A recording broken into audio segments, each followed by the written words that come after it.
오늘 말씀은 로마서 13장 1절 말씀입니다. 로마서 13장 1절 말씀 다 함께 합독합니다. 각 사람은 위에 있는 권세들에게 복종하라. 권세는 하나님으로부터 나지 않음이 없나니 모든 권세는 다 하나님께서 정하신 바라. 아멘. 기도합니다. 하나님 아버지 감사합니다. 사랑합니다. 오늘 말씀 가운데 주님께서 친히 말씀하여 주시옵소서. 또 말씀 전하는 종의 입술을 붙들어 주시옵소서. 예수님 이름으로 기도하옵나이다. 아멘. 사랑하는 성도 여러분, 저는 유럽 프랑스에서 몇 년 동안 유학생으로 또 박사후 과정으로 산 적이 있었습니다. 그런데 그때 제가 어떤 연구소에 있는 교수랑 이야기를 하는데 뭐 이런저런 이야기하다가 한국은 어떠냐, 뭐 남쪽인지 북쪽인지도 잘 모르잖아요. 그래서 뭐 설명을 하고 수도가 어디냐, 서울이다, 인구는 어떠냐, 1000만이다. 그러니까 무슨 말을 하냐면 아프리카 자기가 어떤 나라를 갔는데 거기도 그렇게 인구가 많더라고, 이렇게 이야기를 하는 것입니다. 순간 제 마음에 기뻤을까요? 기분이 안 좋았을까요? 별로 안 좋더라고요. 왜냐하면 그렇죠, 뉴욕도 참 크고 런던도 큰데 그렇게 서울이 크군요, 이래야지 정상일 텐데 왜 하필이면 아프리카가 나오냐 이거예요. 예? 도시에 인구가 많다고 하는데 왜 아프리카가 나오는가? 물론 우리가 아프리카에 있는 모든 백성도 사랑하고 우리가 차별해서는 안 되고 그런 것이지만 솔직히 말해서 섭섭한 마음, 부정적인 마음이 드는 것은 사실이었습니다. 또 이제 유학생 중에 그러한 이야기를 하는 경우도 있더라고요. 초등학교 가서 이렇게 외국에서 와서 그 불어를 좀 배웠기 때문에 수업을 하는 그런 것이 있었다고 합니다. 그러니까 어학원에 다니면서 학교에서 학생들과 이렇게 교류를 하는 그러한 과정이 있었다고 하더라고요. 거기서 이렇게 이야기를 하는데 학생들이 질문을 하는데 한국에서도 신발 신고 다니나요? 이렇게 질문을 하더랍니다. 그러니까 이 외국 사람들 입장에서는 아시아 어떤 나라에서 왔다 그러면 그 이미지가 아까 말씀드린 무슨 아프리카, 아시아에서 뭐 이렇게 거의 신발도 안 신고 다니고 숟가락, 젓가락 이런 거는 포크, 나이프 이런 건 쓰지도 않는 뭐 그러한 식으로 이제 많이 생각을 한다는 것이죠. 그런데 참 세상이 많이 바뀌었습니다. 한류가 막 흘러가고요. 한국에 대해서 너무나 잘 알고 제가 2000년 초에 이제 파리에 가보니까 한국 식당이 한 10개 정도 그 정도 있었는데 몇 년 후에 또 가보니까 100개 정도가 됐다고 하더라고요. 100개. 그리고 지금은 이제 300개라고 합니다. 이렇게 한류가 많이 나가면서 선교사님들 입장에서도 어떤 선교하기에 쉽게 되는 것이고, 지난주에 또 미국에서 오신 어떤 분을 만났는데 정말 요즘은 길 가면서 사람들 만나서 대화할 때 어디서 오셨습니까? 한국에서 왔습니다. 그렇게 하면은 이 표정이 달라지고 아주 관심을 많이 가지고 또 한국말도 하기도 하고 그런 식으로 참 기분이 좋다고 그런 이야기를 하더라고요.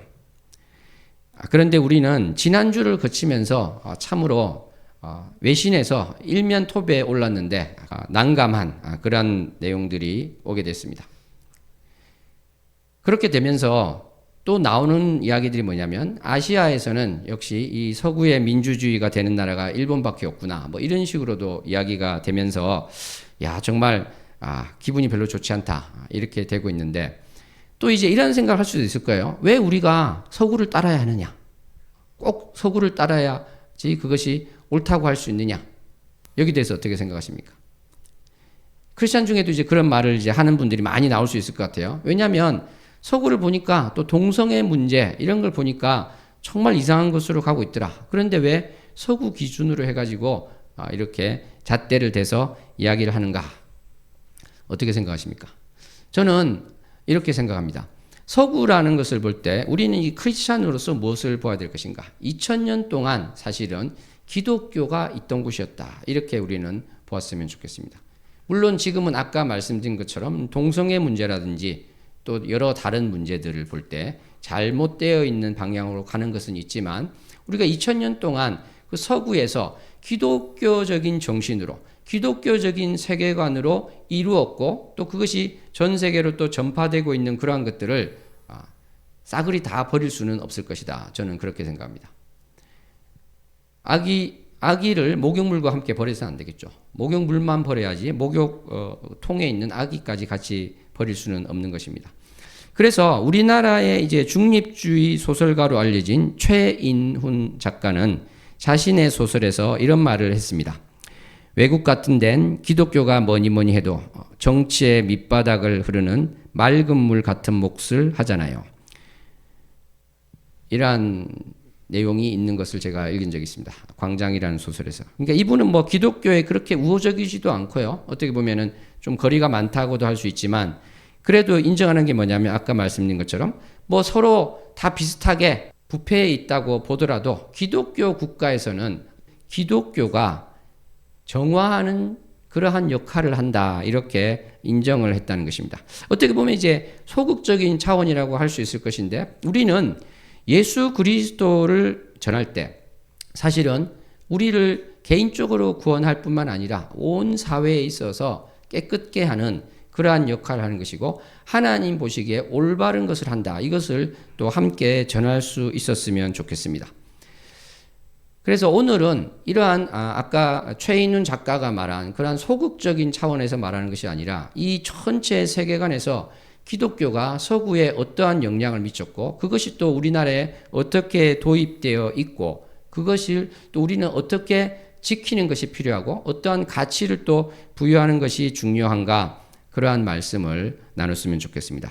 어떤 분은 이 내용 중에 저분이 정치 이야기를 하시나 이렇게 오해하실 수도 있을 것 같아요. 사실 저는 신학교 다닐 때 어떤 교수님이 수업 시간에 그 당시 이명박 대통령이었던 것으로 기억하는데 그 대통령에 대해서 아주 부정적인 이야기를 많이 하는 경우가 있었습니다. 그래서 제가 듣다가 손을 들고 왜 이렇게 정치 이야기를 많이 하시냐고 이렇게 한 적이 있었습니다. 제가 무슨 이명박 대통령의 정책을 다 동의하거나 그분을 뭐 개인적으로 좋아하거나 그런 차원에서 그런 것이 아니라 정치라는 것은요. 내가 A 정당을 택할 수도 있고 B 정당을 택할 수도 있습니다. 상대방도 그럴 수 있습니다. 그죠? 그것을 인정을 해야 되는 것인데 그 정책이 다르다는 것을 가지고 이것을 절대 악으로 규정하고 이렇게 대화를 하기 시작하면 힘들다는 것이죠. 그것은 저는 이제 그러한 차원에서 우리가 민주주의 국가에서 이 정당을 택할 수도 있고 저 정당을 택할 수도 있는데 그것이 이미 규정이 되어서 모든 것들이 정해진 것처럼 그렇게 되어서는 안 되겠다. 그런 차원에서 제가 생각을 했던 것이죠. 또 특별히 우리나라는 정치 갈등 지수가 매우 높은 나라입니다. 미국과 함께 점수로 따지면 한 90점 정도 되고요. 다른 유럽이나 일본이나 보니까 이 정치 갈등 지수가 50 이하가 되더라고요. 그러니까 우리나라는 참으로 정치 갈등 지수가 높다.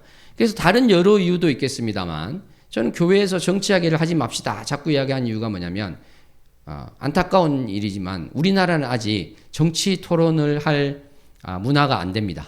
무슨 말이냐면 갈등하고 싸움할 확률이 훨씬 높다는 것이죠. 나와 반대되는 생각을 하는 것에 대해서 그럴 수도 있겠구나. 끄덕끄덕 넘어가는 것이 아니라 언성이 이제 높아집니다. 그러면 상대방도 조금 더 높아질 수 있고 이러면 이제 아주 문제가 심각해지는 것이죠.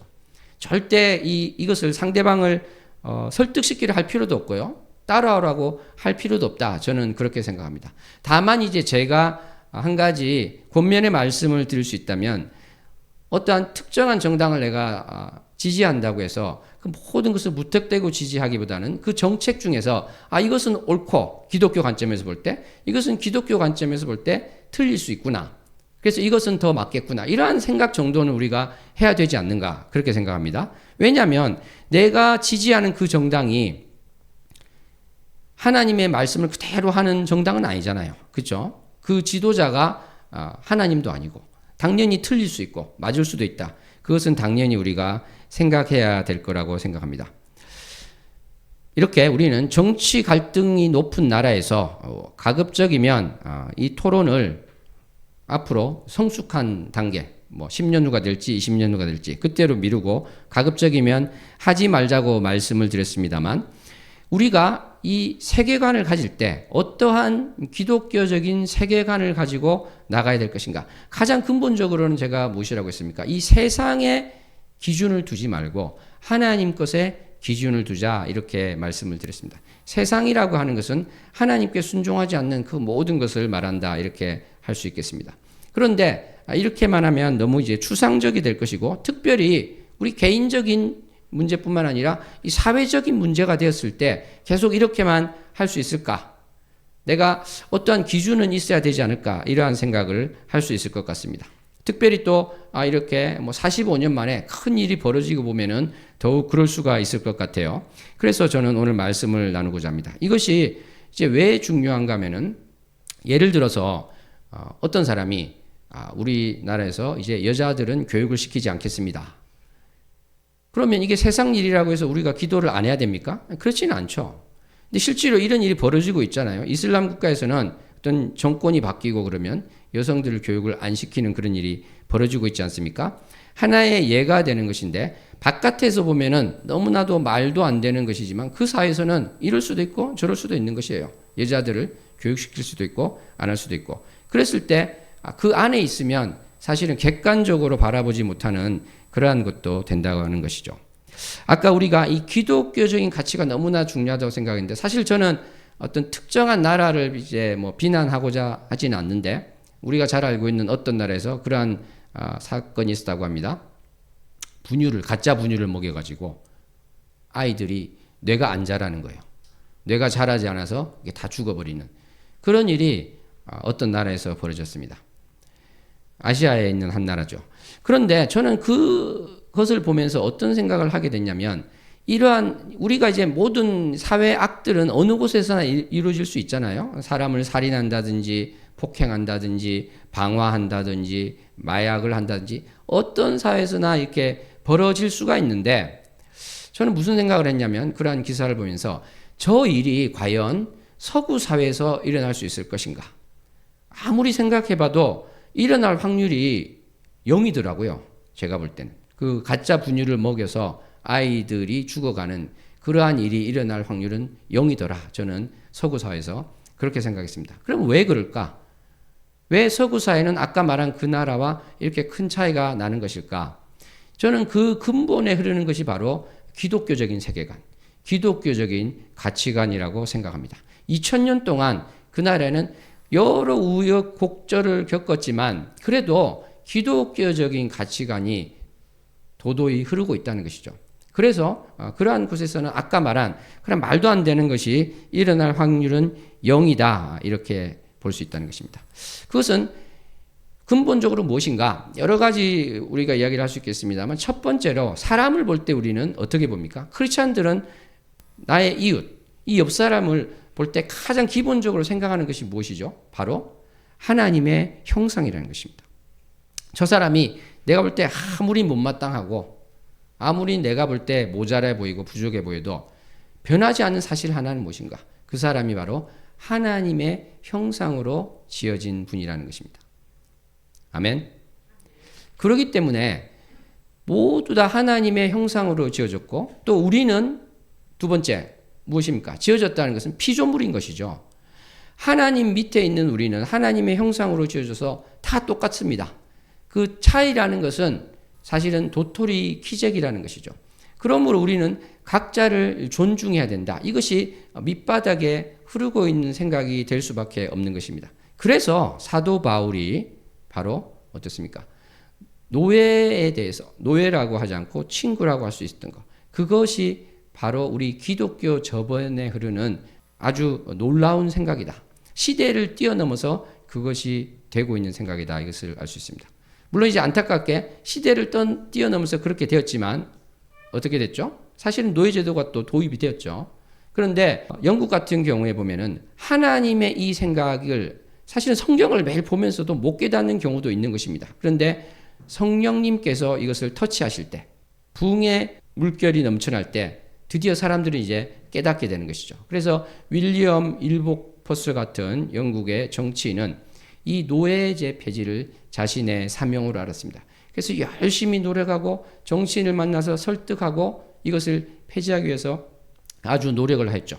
그래서 수십 년간의 노력 끝에 미국처럼 전쟁을 통해서가 아니라 아주 평화로운 방식으로 노예제를 폐지할 수가 있었습니다. 사랑하는 성도 여러분, 바로 이러한 것입니다. 우리가 기독교적인 가치관이라는 것은요, 한 사람 한 사람을 하나님의 형상으로서 소중하게 여기고 이러한 사람들이 어떻게 보면 차별을 받고 있는가, 고통을 받고 있는가, 어려움 가운데 있는가, 이것을 바라보고 그렇게 되지 않도록 노력하게 되는 방식이라고 할 수 있는 것이죠. 그래서 이 땅에 왔던 구한말 선교사님들은 바로 어땠습니까? 우리 여성들이 차별받고 있다는 것을 알았습니다. 여성들이 이 유교적인 질서에서 전혀 교육을 받지 못하고 있다는 것을 알고 여성 교육을 시작하게 되었던 것이죠. 또 신분제가 있어서 이 아래 하층에 있는 신분에 있는 사람들이 어려움 가운데 있는 것을 알고 그것을 타파하기 위해서 노력을 하고, 백정이 내가 갓을 쓰는 것이 소원입니다. 그러면 그것을 하기 위해서 또 노력을 하였던 것이 바로 선교사님들의 노력이었다는 것입니다. 사랑하는 성도 여러분, 이러한 것들을 다 우리는 모아서 크게 말할 수 있는 것은 바로 인권이다, 이렇게 할 수 있습니다. 그죠? 인권이라고 할 수 있는데, 저는 그러한 청년도 보았습니다. 제가 뭐 이런 이야기 저런 이야기 하다가 제가 이제 유럽에 있을 때 버스에서 책을 보고 있으면 이태리 사람들은 이렇게 애들은 고개를 내밀고 보는데 프랑스 애들은 그렇게 무례하게 하지 않더라. 이제 그 이야기를 하면서 인권 교육이 좀 돼 있어서 그렇다 그랬는데, 인권 이러면서 벌떡 일어나서 가버리더라고요. 그래서 이 무슨 일이지 했는데, 이분 머릿속에는 인권은 좌파예요. 인권은 공산주의예요. 그러니까 그런 말을 크리스찬이 해서는 안 되는 거예요. 근데 그게 진짜 그렇습니까? 아까 제가 말씀드렸듯이 전혀 그렇지 않죠. 이 사람이 얼마나 소중하고 사람이 귀한 존재라는 것, 그의 권리에 대해서 이야기하는 것이 어떻게 그것이 공산주의 사상에서 나온 것이고 그런 것이 되겠습니까? 문제는 이 인권이라는 것을, 그것이 어떤 수위를 넘어가게 되면은 어떻게 되는가?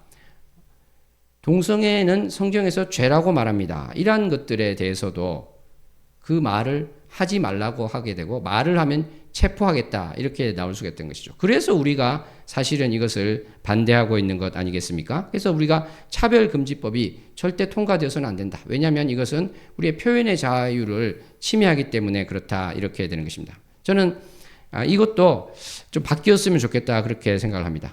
그 표현이. 왜냐하면 이 차별금지법에서 동성애 문제는 따로 분리가 되어서 동성애 등에 관한 표현의 자유 제한법을 우리는 반대합니다, 이렇게 되었으면 좋겠다고 생각합니다. 이렇게 전체 이제 우리는 인권에 대해서 이제 말씀을 나눠봤는데요. 그러니까 이 복지 문제도 크게 보면 이러한 것들에 관련된 것이 되겠죠. 그러니까 예를 들어서 우리 집에 어떤 장애인이 있는데 이 장애인에 대해서 너무 돌보기가 힘듭니다. 그런데 복지가 잘 되어 있는 데서는 어떠한 사람이 나와서 돌봐줄 수가 있는 것이죠. 그러한 것들이 이 복지 이야기를 하면은 또 이게 좌파다, 뭐 이런 식으로 자꾸 나가는 그런 분들인데, 이런 식으로 되기 시작하면 아까 말했듯이 사실은 이게 기독교적인 세계관에서 출발한 것인데, 거기서 어떻습니까? 농민, 노동자, 프롤레타리아, 가난한 사람, 이런 것들을 어떻게 보면 공산주의자들이 아주 그것을 강조하면서 가져간 것이 있죠. 그죠? 그런데 그렇다고 해서 우리가 그것을 그들이 주장을 많이 하니까 우리가 여기에 대해서 가치를 다 버려야 된다, 이렇게 해서는 안 된다는 것입니다. 이것은 너무나 당연한 것이 되겠죠. 그렇지 않겠습니까? 그리고 우리가 이제 두 번째로 또 정치적인 차원에서 우리가 야망과 문명과 관련된 이것을 좀 보았으면 좋겠습니다. 우리는 우리의 이 정치 체계에 대해서 우리가 이해를 하기 위해서는 우리 인간이 어떤 존재인가, 이것을 먼저 보아야 될 줄로 믿습니다. 로마서 3장 10절에 있는 것처럼 기록된 바 의는 없나니 하나도 없으며, 이러한 말씀이 있습니다. 우리는 단 한 사람도 하나님이 보실 때 의롭지 않은 것입니다. 다 죄인이 되는 것입니다. 창세기 6장 5절에도 여호와께서 사람의 죄악이 세상에 가득함과 그의 마음으로 생각하는 모든 계획이 항상 악할 뿐임을 보시고, 이렇게 말씀하십니다. 그러니까 우리가 죄인이라는 것, 아담의 타락 이래로 우리가 죄를 짓지 않을 수 없는 존재가 되었다는 것이 바로 우리 인류에 대한 하나님의 말씀입니다. 성경의 진단인 것입니다. 뭐라고요? 우리는 죄를 짓지 않을 수 없는 존재. 그러니까 모두 다 한 사람도 예외 없이 죄인인 존재라는 것입니다. 그러면 이러한 죄인들이 모여 산다고 할 때 어떤 일이 벌어질까요? 그냥 아무런 제도가 없이 모여 산다고 하면은 두 집단이 있을 때 사이좋게 지낼까요? 사이좋게 지낼 수도 있겠지만 많은 경우는 싸움이 있을 수 있습니다. 전쟁이 있을 수 있습니다. 그러면 힘이 센 사람이 군림을 하게 되고 총칼이 좋은 사람이 군림을 하게 되고 힘이 센 나라가 지배하게 되는 그러한 것이 있더라는 것이죠. 그래서 우리 성경에도 보니까 사사제도가 있었습니다. 근데 이 사사제도는 사실은 하나님께서 사사를 통해서 일하신 것이다, 이렇게 알 수 있습니다. 그런데 왕으로 오면서 이것은 조금 다르게 되는 것이다, 이것을 우리가 알 수 있습니다. 사무엘상 8장 7절에 보면은 하나님께서 사무엘에게 말합니다. 그들이 왕을 요구하는 이 백성들이 너를 버린 것이 아니라 나를 버려서 자기들의 왕이 되지 못하게 하였다, 이렇게 말씀을 하고 있습니다. 그러니까 이 왕권 제도가 성경에 나오니까 이것이 가장 올바른 제도인가 보다, 이렇게 착각하는 사람이 있을 수도 있지만 전혀 그렇지 않다는 것을 성경 가운데 우리는 볼 수가 있습니다. 그러면 아까 말씀드릴 때 우리 인류는 다 타락했잖아요. 죄인이잖아요. 그러면 왕이 있을 때 어떤 일이 벌어지겠습니까?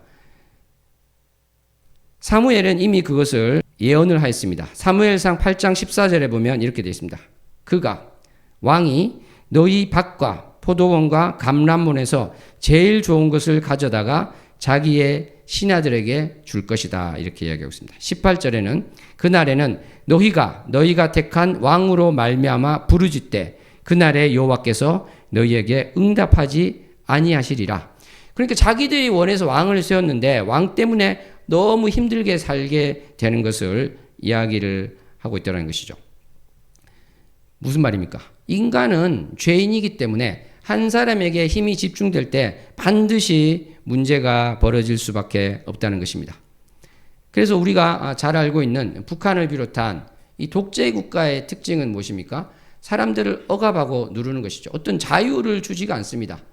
당연히 그 최고 지도자에 대해서 부정적인 말을 못하죠. 우리나라에서 대통령에 대해서 부정적인 말을 한다고 잡아가고 있습니까? 물론 45년 전에 그러한 일이 있었습니다만 지금은 상상할 수 없는 것이죠. 이것이 바로 민주주의 국가와 그렇지 않은 독재 국가의 큰 차이가 되는 것입니다. 그런데 이것을 감아보면 그러면 이 민주주의 체제라는 것, 왕과 다른 이 독재 국가와 다른 이것은 어떻게 생긴 것인가? 이것에 바로 기독교의 세계관, 기독교의 작용이 있다는 것입니다. 그러므로 우리가 이 민주주의가 훼손될 때 어떠한 생각을 가져야 되는가? 이것은 기독교의 가치가 무너지고 있다, 이 생각을 해야 된다는 것입니다. 여자들을 지금 교육하지 맙시다. 그러면은 페미니스트들이 나서서 막 반대하는 것이 아니라 사실은 기독교인들이 가장 마음 아파야 되는 것이죠. 그렇지 않습니까? 민주주의도 마찬가지예요. 왜 그렇습니까? 영국의 이제 마그나 카르타 같은 경우를 보면은 이 대헌장이라고 되는 이것은 왕이 어떻게 보면 계속 이 절대 왕권을 가지고 있는데 규칙을 정하는 것입니다. 법을 정해서 거기에 따라서 해라, 제한을 하기 시작을 했다는 것이죠. 그러니까 왕이 자기 마음대로 자기 기분에 따라서 다 죽일 수 있는 것. 실제로 왕이 그렇죠. 에스더도 어떻습니까? 거기를 보면은 왕이 기분 나쁘면 바로 죽을 수 있는 것입니다. 내가 동의하지 않으면 이 사람은 나의 기분 상태에 따라서 바로 그 순간에 죽일 수 있는 것. 우리나라에도 조선시대 때 왕의 행차가 지나가는데 고개를 숙이고 있다가 들면은 목이 잘릴 수도 있는 그러한 것이죠. 근데 그러지 말고 제한을 하자는 것입니다. 규칙을 정하자는 것입니다.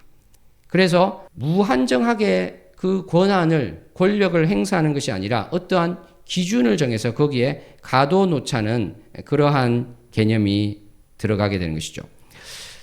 아까 말씀드린 것처럼 이것의 가장 근본적인 원인은 인간이 죄인이다, 여기서부터 출발한다고 할 수 있습니다. 그래서 5세기 어거스틴 같은 경우도 어떠냐면은 이 땅에 어떠한 권력도 궁극적인 권위를 주장할 수 없다, 이렇게 이야기했습니다. 토마스 아퀴나스도 이 도덕적인 원칙이 인간의 법을 지배해야 된다, 이렇게 이야기를 했죠. 그러니까 무제한을 주지 않고 어떠한 식으로든지 제한을 해야 된다는 것인데, 사실 이것이 우리가 종교개혁, 500년 전 종교개혁 오면서 더 두드러지게 나타내게 됐습니다. 왜냐하면 로마 카톨릭은 교황에게 모든 이 권한이 집중되어 있었는데 이렇게 되다 보니까 어떤 일들이 벌어지냐면 성서를 자기 말로 번역했다고 해서 화형을 당하게 되는 것입니다. 틴데일이라든지 후스라든지 화형을 당하게 되는 거예요. 그리고 지난 시간에 봤던 존 낙스 같은 경우도 자기가 따라다녔던 휘샤트 같은 사람도 화형을 당하게 되는 이러한 일들이 있게 되는 것이죠. 그래서 이러한 것들, 죄인인 인간이 많은 권한을 가지고 종교 체제든 국가 체제든 있는 것은 문제가 있다. 이러한 것들이 바로 종교 개혁자들의 문제 의식이었습니다. 그래서 우리 이 개혁주의 교회 같은 경우에 칼빈이 있었던 그러한 교회는 어떻게 되어 있었냐면 당회가 있고 재직회가 있고 공동의회라는 이 세 가지가 있어서 이것이 나누어서 서로를 견제하는 그러한 교회에서의 지도 체제를 주장하였습니다. 근데 이러한 것처럼 우리가 죄인이기 때문에 한쪽에 몰리면 문제가 발생할 수 있다. 그래서 나온 것이 바로 또 상권 분립이 되는 것이죠. 입법부, 사법부, 행정부 이 세 가지가 따로 있게 되는 것이 바로 기독교에서 사실은 출발한 것이다. 우리는 이렇게 말할 수 있는 것입니다. 왜 그러냐면 아까 말씀드린 것처럼 바로 우리 인간은 죄인이기 때문에 하나로 몰아넣으면 큰 문제가 생길 수 있기 때문에 그렇게 된다는 것입니다. 사랑하는 성도 여러분, 그러므로 우리는 어떤 이 사회와 이 땅을 위해서, 이 나라를 위해서 기도할 때 아까 말씀드린 것처럼요. 어떤 정치에 대해서 나는 이 당을 지지할 수도 있고요. 저 당을 지지할 수도 있습니다. 이 사람이 나는 이 당을 지지해 그러면 안 돼, 틀렸어. 이것을 지지해. 그럴 필요 없어요. 그냥 그래, 너는 그렇게 하고 나는 이렇게 할 거야. 이렇게 우리는 할 수 있죠. 그런데 모든 것을 상대적으로 할 수는 없다. 그것이 오늘 말씀과 관련된 주제가 되겠습니다. 모든 것을 그렇게 상대적으로 할 수는 없다는 것입니다. 아까 말씀드린 것처럼 이 상권 분립이라는 것은 바로 인간의 이 죄성 때문에 우리가 참으로 악해서 하나님이 원하시는 대로 전혀 할 수 없는 확률이 점점 높아지기 때문에 이 삼권 분립이 된 것이죠. 그러므로 이 삼권 분립인 사회에서 우리가 오늘 본문 말씀에 있는 위에 있는 권세들에게 복종을 할 때 이 권세는 대통령이 아닙니다. 입법부와 사법부와 행정부라는 그 권력이 되는 것입니다. 그리고 더 정확하게 말한다면은 이 민주주의 국가에서는 이 권력이 사실은 이제 국민으로부터 나오게 된다는 것입니다. 그러니까 이 구조 속에 있는 사람들은 어디에 복종해야 되는 것인가? 하나님에게 복종해야 되고요. 하나님의 통치 원리가 이루어지는 곳에 복종해야 된다는 것이죠. 그것은 바로 입법, 사법, 행정부라는 상권 분립, 이 민주주의 체제가 있는데 이것이 파괴되고 있는 것이 명령이 내려지면 사실은 여기에 거부해야 된다는 것입니다. 그것에 저항해야 된다는 것입니다. 프로테스탄트도 바로 로마 카톨릭이라는 그것에 저항해서 나온 것인데 마찬가지가 되는 것입니다. 그래서 히틀러가 유대인들을 다 잡아 죽이라고 했을 때 나는 그냥 상부에서 지시가 내려왔으니까 그것을 따라서 행했습니다. 그럼 이 사람이 무죄가 될까요? 되지 않습니다. 우리 유명한 아돌프 아이히만이라는 사람에 대해서 그 사람의 유죄 이유가 당신은 생각하지 않는 죄를 범했다. 그렇게 하는 것이죠. 왜냐하면 아무리 당신이 상관의 명령에 복종해서 그럴 수밖에 없었다고 하더라도 생각만 했다면 그럴 수 없었을 것이다. 그러므로 당신은 유죄가 된다. 이렇게 이야기를 했던 것입니다. 바로 이 땅 가운데서도 마찬가지 일이 사실은 벌어지고 있는 것이다 할 수 있겠습니다. 무슨 말이냐면은 프랑스 같은 경우에 독일이 프랑스를 점령했습니다. 그래서 거기에 적극적으로 협력한 사람들이 있었죠. 그런 사람들 10,000명이 처형되었습니다. 나라를 되찾은 이후에. 그러니까 그 사람들 10,000명이 넘게 처형된 사람들 중에서는요. 위에서 시키니까 그냥 했어요. 이런 사람도 있었을 것이죠. 그런데 중요한 것은 무엇입니까?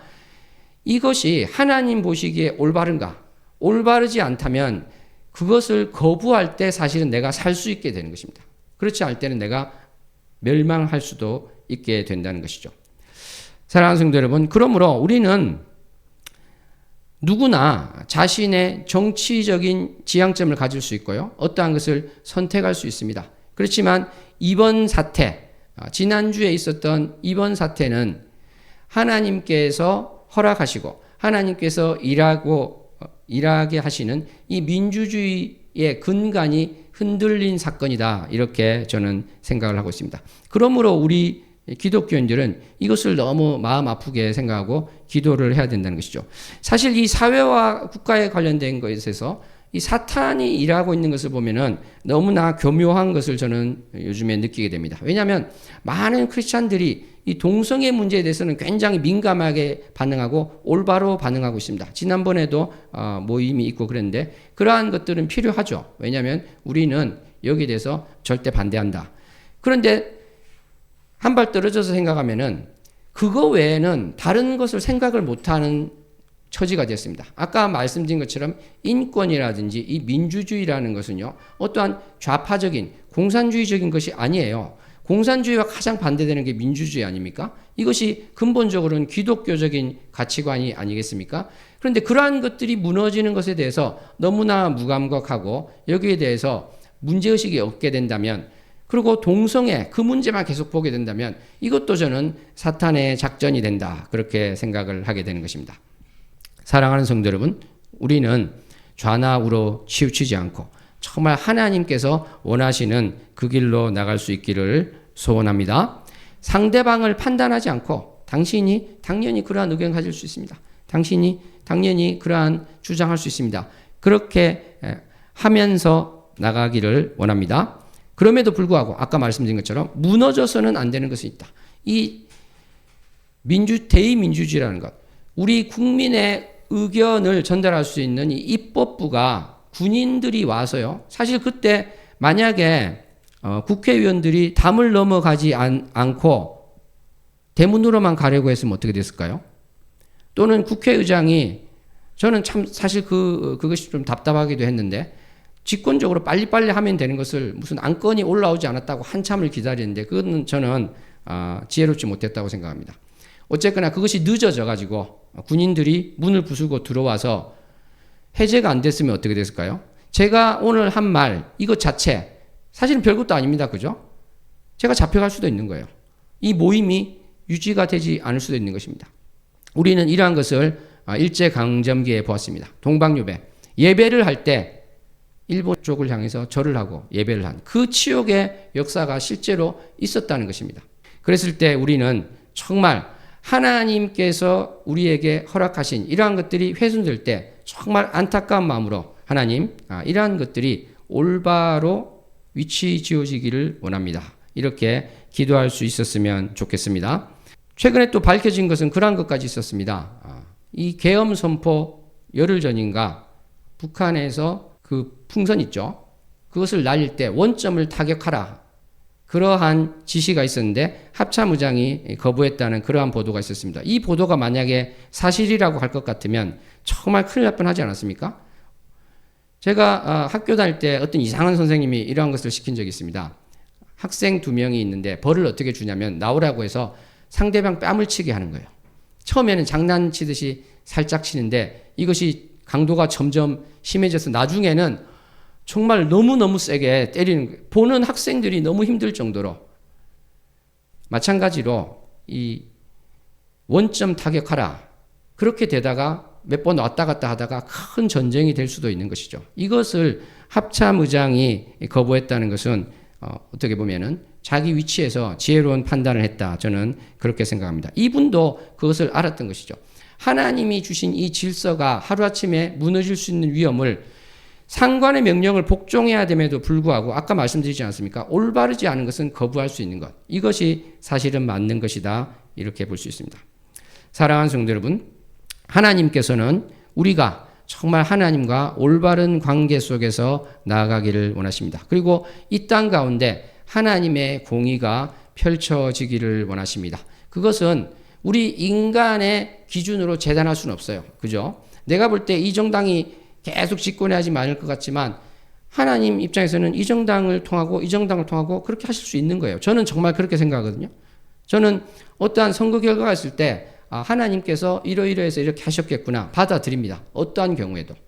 우리는 하나님께서 개입하고 계시고 간섭하고 계심을 고백해야 될 줄로 믿습니다.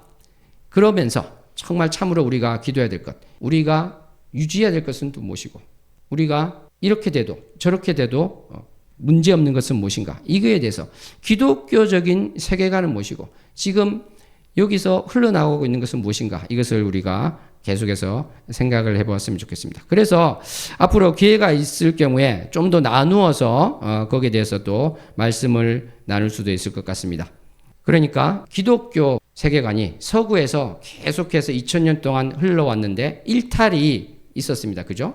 그래서 우리가 무조건 이제 서구를 따라가자 이렇게 하지 못하는 일탈이 저는 있다고 보는데 그것이 바로 공산주의가 되는 것이고 그 다음에 과도한 페미니즘 그러한 것이 될 수가 있을 것이고 또 마약과 동성애 문제 이러한 것들이 만연하고 있는 것을 볼 때 우리가 서구로부터 배우고 우리가 나라를 새로 세우는데 거기에서 참고를 하고 하지만 아까 말씀드린 것처럼 이렇게 일탈적인 것까지 우리가 무비판적으로 다 받아들일 수는 없을 것입니다. 우리가 중심을 잡으면서 그럼에도 불구하고 어떠한 것이 하나님이 기뻐하시는 것으로 진행되고 있는가 여기에 대해서는 참으로 기도하며 나갈 수 있었으면 좋겠습니다. 오늘 우리가 기도할 때 하나님 이 땅이 정말 어떻게 보면 어려운 가운데 있고 지금 앞으로 힘들어질 수 있는 가운데 있는데 우리가 무엇을 어떻게 기도해야 될지 알게 해주시고 이 땅을 하나님께서 긍휼히 여겨주시옵소서 기도할 수 있었으면 좋겠습니다. 기도하겠습니다. 하나님 아버지 감사합니다. 오늘 말씀 가운데 우리가 살고 있는 이 땅 가운데 많은 것들이 사실은 하나님께서 허락하시고 하나님의 공의와 우리 죄인된 인간들이 그래도 하나님께 더욱 가까이 가기 위해서 만들어진 것임을 바라보았습니다. 우리가 이러한 것들이 무너질 때 더 큰 문제가 생길 수 있음을 깨닫고 무엇이 올바른 것인가 바라볼 수 있는 자들 되게 하여 주시옵소서. 예수님 이름으로 기도합나이다. 아멘.